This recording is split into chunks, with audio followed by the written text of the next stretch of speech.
Dress making করা বলতে গেলে আমার একটা নেশা। নতুন নতুন ডিজাইনের ড্রেস মেকিং করতে আমার কাছে অনেক বেশি ভালো লাগে। আমার সেলাইয়ের ভিডিওগুলো দেখে তোমরা অনেক বেশি পছন্দ করো, তাছাড়া অনেকে অনেক প্রশ্ন করো, অনেক বিষয়ে জানতে চাও। আমি আমার সাধ্য অনুযায়ী তোমাদের প্রশ্নের উত্তর দেওয়ার চেষ্টা করি। লং ভিডিওর মাধ্যমে তোমাদের অনেক প্রশ্নের উত্তর আমি দিতে পারিনি, তবে আজকে এই ভিডিওর মাধ্যমে অনেক প্রশ্নের তোমাদের উত্তর দিয়ে দিব। আসসালামু আলাইকুম সবাইকে, আশা করি তোমরা সবাই অনেক অনেক ভালো আছো। অনেক আপুদের প্রশ্ন থাকে যে টিউটোরিয়াল আকারে তুমি একটা ফুল 3 পিস কাটিং এর ভিডিও আমাদেরকে দাও। একটা কামিজ কাটিং করতে গেলে কতটুক পুট নিতে হবে, কতটুক হিপের মাপটা নিতে হবে, কতটুক আর্মর নিতে হবে, ডিটেলস আমাদেরকে একটি ভিডিওর মাধ্যমে বুঝিয়ে দিও। এই কামিজটা আমি কাটিং করে নিছি 40 সাইজ বডির জন্য। আমি তোমাদেরকে সবসময় একটা কথাই বলি যে বডির মেজারমেন্ট অনুযায়ী আমি 3 পিস কাটিং করে থাকি। 40 সাইজ বডির জন্য এখানে আমি পুটের মাপটা নিয়েছি 2 বাজে 7.5 ইঞ্চি। সেম ভাবে আর্মরটাও নিয়েছি 7.5 ইঞ্চি। উপর থেকে ইঞ্চি টেপটা ধরে হিপের মাপটা নিয়েছি 21 ইঞ্চি আর পেটের মাপটা নিয়েছি 14 ইঞ্চি। অনেকেই হিপের মাপটা 20 ইঞ্চি বা 19 ইঞ্চি নিয়ে থাকে, তবে আমি সব সময় লম্বা অনুযায়ী বা কাস্টমার চাহিদা অনুযায়ী হিপের মাপটা নিয়ে থাকি। অনেকেই প্রশ্ন করবে যে আপু এখানে তুমি পুটের মাপটা 6.5 ইঞ্চি নিলে পারতা, 7.5 ইঞ্চি কেন নিয়েছো?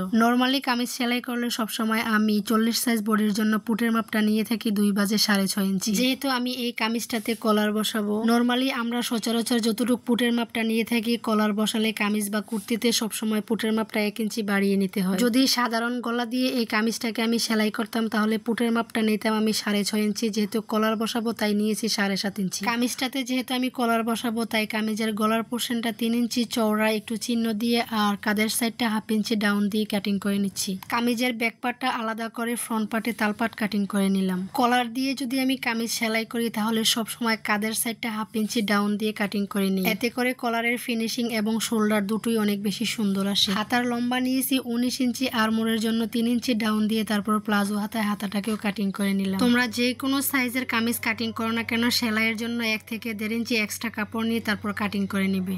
3 পিসের পাজামাটা এখন কাটিং করে নেব। নরমাল পাজামা যেভাবে কাটিং করে সেম ভাবে এই পাজামাটাকেও আমি কাটিং করে নেব। এই পাজামাটার লম্বা হবে 40 ইঞ্চি। রাবার গজ সহ পাজামার হাইয়ের মাপটা নিয়েছি এখানে 17 ইঞ্চি। কোমরের মাপটা তোমরা চাইলে ফুল কাপড়টাও নিতে পারো, তবে এখানে আমি 13 ইঞ্চি নিয়ে নিচ্ছি। আর নিচের হিপের মাপটা অনেকে কোমরের মাপের থেকে 3 ইঞ্চি বা 2 ইঞ্চি এক্সট্রা বাড়িয়ে নেয়, তবে এখানে আমি ফুল কাপড়টাই নিয়ে নিলাম। এই কাপড়টা যেহেতু কম ছিল তাই উপর থেকে আমি জোড়া লাগিয়ে নিব। প্লাজো বা নর্মাল পাজামা যদি এভাবে এক লম্বায় না আসে তাহলে উপর থেকে জয়েন দিয়ে তারপর তোমরা লম্বাটা বাড়িয়ে নিতে পারো। অনেক আপুদের প্রশ্ন থাকে যে আপু বডি অনুযায়ী নিচের কামিজের ঘেরের মাপটা তুমি কতটুক নিয়ে থাকো? 38 থেকে 40 সাইজ বডির জন্য কামিজের নিচের ঘেরের মাপটা নিয়ে থাকি আমি 2 বাজে 13.5 ইঞ্চি। তবে সঠিক নিয়ম হলো কামিজের কোমরের মেজারমেন্ট অনুযায়ী ঘেরের মাপটা নেওয়া। কামিজের কোমরের মাপটা যতটুকু হবে তার সাথে 2 ইঞ্চি বা 3 ইঞ্চি এক্সট্রা যোগ করে নিচের ঘেরের মাপটা নিতে হবে। তবে আমি সবসময় আমার মতো করে ঘেরটা বেশি নিয়ে থাকি। 40 সাইজ বডির জন্য কিভাবে আমি একটি কামিজ কাটিং করে তোমাদেরকে দেখিয়ে দিলাম। যদি তোমরা এই 3 পিসের সেলাইয়ের ভিডিওটি দেখতে চাও তাহলে কমেন্টে জানিয়ে দিও। সবাই ভালো থেকো, সুস্থ থেকো, দেখা হবে নেক্সট ভিডিওতে।